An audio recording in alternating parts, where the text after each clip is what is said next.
मनसेचं जे एक मत आहे ते भारतीय जनता पक्षाच्या उमेदवाराला मिळावं याची मी त्यांना विनंती केली। आम्ही धन्यवाद व्यक्त करतो की माननीय राज ठाकरेजींनी आमच्या विनंतीला मान दिला।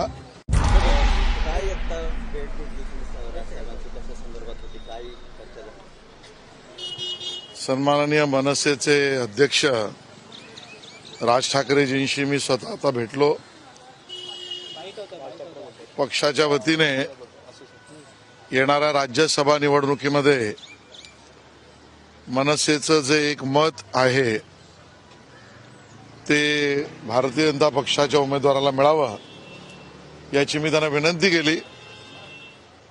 आम्ही धन्यवाद व्यक्त करतो की माननीय राज ठाकरेजींनी आमच्या विनंतीला मान दिला आणि त्या ठिकाणी मला सांगितलं आणि आमदारांना सुद्धा बोलवून घेतलं। ते आमदार महोदय सुद्धा आहेत आणि ते मत भारतीय जनता पक्षाला पडेल आणि त्यामुळे आमचा विजय अजून सुकर आणि सोपा होईल।